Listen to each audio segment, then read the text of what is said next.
stopping at one of the most delicious places in Texas. It's Weikel's Bakery, new location in Brenham. Come on in, let's check it out.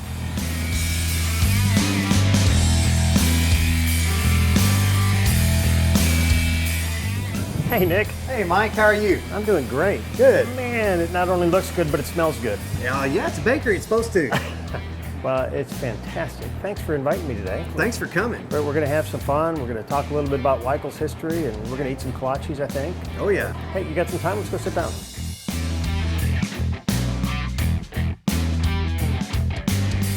I appreciate you sitting down with me and just visiting.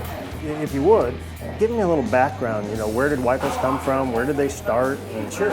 Tell me the story. I'll take you 100 years back. So, long time ago, Philip's great-grandmother immigrated from Czechoslovakia. So that's where the original recipe for the kolache dough comes from. They brought it over here, and it was kind of a competition between Philip's grandmother and his sisters to, make the best kolaches. So they would take great-grandmother's original recipe and alter it just a little bit, perfect it for each sister to try to make the best, outdo each other as a competition. We like to think that Philip's grandmother Nolly won out, so they had those in the family for years on holidays and occasions and things like that. Philip's granddad opened the Bon Ton Cafe in 1929 in LaGrange, Texas. Philip's dad took over in 1969 and ran it till 1985 when he retired. Retirement didn't last too long. I guess Jimmy got bored. He flunked retirement? He flunked retirement, so he decided to open up a convenience store. And this is in 1985, and so they decided to put in the kolaches, the family recipe. Okay.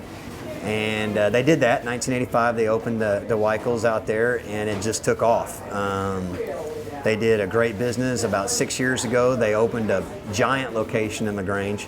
It's been a great business ever since. So that one has been up and running for a while, but where we're sitting right now has not been open that long. Kind of give me the background of this location. What's the big plan? Sure. So for years and years, people have been coming into LaGrange to talk to Philip and Jimmy Weikel about expanding. They want a Weikel's in Houston. They want a Weikel's in Austin. They want a Weikel's in Dallas. They really kind of blew it off. It's a family-run deal, and they didn't want to get too big. But as Philip continues to take over more of the business, he really started thinking seriously about it. And so about 3 years ago, he hired me and to expand his business. And so we got to looking into it, trying to decide exactly what the best way to do that was. And one of our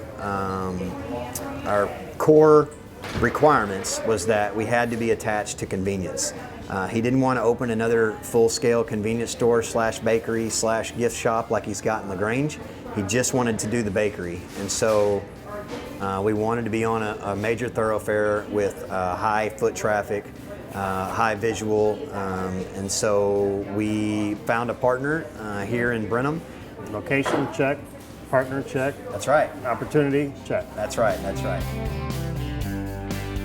What are the different challenges here, and what were you thinking in the design process? Our vision was to reduce the square footage. From a design concept, we wanted to make sure we kept the warm Texas country feel that is true to the heritage of the Weikel family and of our LaGrange location. And so we wanted the woods, the metals, tiles, rock, things that just keep it warm feeling. Yeah, looking around, I'd say check again. Yeah, we nailed it, I believe. We're hitting, yeah. Well, and really the proof is in the results or the sales. That's correct. So how's it going? Sales have been great. We've been hitting our projections. Last month we exceeded projections. And so we've been happy. That's awesome. Now, some people might look at this and look at a satellite and kind of like a Dunkin' Donuts, for example, where they commissary that stuff in. It comes in, thaw and serve kind of thing. That's not your approach at all here, is it? No, we do everything fresh every day.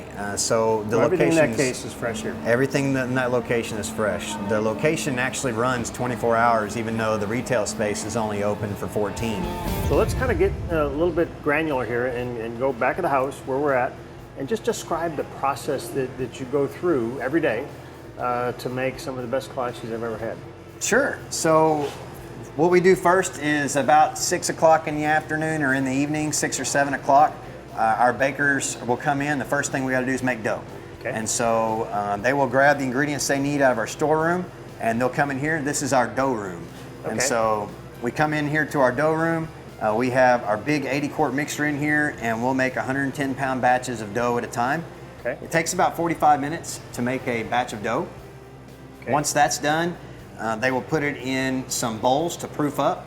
They'll set it on a rack, cover it up, and let it proof for 2 hours. So that's what the secret recipe that you're going to share with me later? You know, you keep trying to get that recipe out of me. I don't think it's going to happen. All right, so this is the kolache dough over here. That's correct. So what's happening over here? So on the other side here, we have the 30-quart mixer, which we use to make all of our bread, cookies, cakes, muffins, Okay. all of those things. So keeping the process separate is important for efficiency in this case. It is. We need to have 2 people working at the same time. Okay. So we have just enough space between the 2 operations that they can work back to back. You have enough, but no more. Enough but no more, that's right. So from there, we will take it, after it's done proofed, we will use this table here. This is what we call our pig table, but what they'll do is they'll make kolache dough balls and pig in a blanket dough balls. Okay. We'll use this little dough ball rounder here Okay. to help us make little round balls. And then they will put those on a tray, on a bakery pan, and stick them in the proofer to proof up. Okay, second proofing, got it. Second proof. All right, cool. So what happens from there? So after they're proofed the second time, when they're just the right size, they will come out, they will go to our kolache filling station, or Okay. back over here to our pig filling station. They'll get pigs put in them, sausages and ham put in the pigs. They'll get kolache fillings put in the kolaches, and then they will go back in the proofer for a third proof. So, all right, so third proofing, that's a lot of proofing. Yeah, that's awesome. So what happens after that?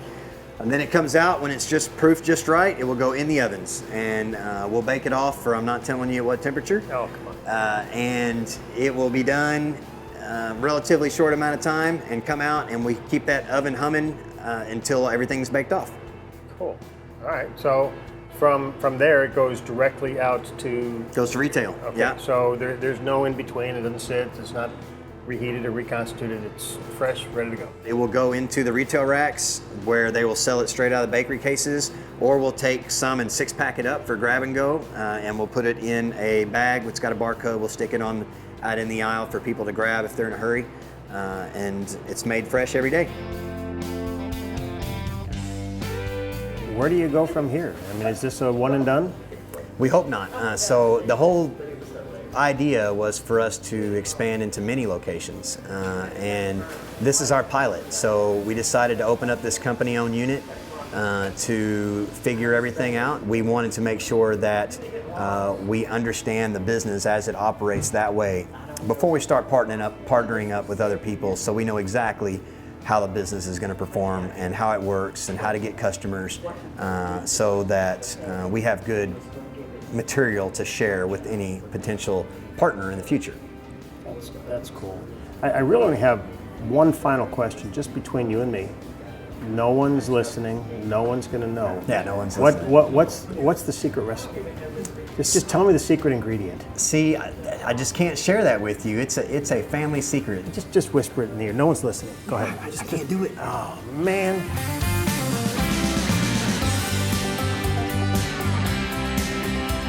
Well, Nick, thank you so much. I appreciate the time.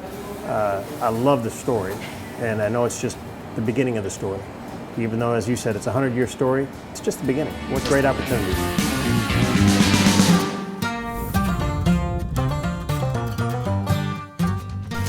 Kolache recipe. Oh, got it. Hey, Mike, what are you doing? Oh, nothing. Sorry. Man, you've been in the kitchen too long. We got to go. Oh my God, let's go.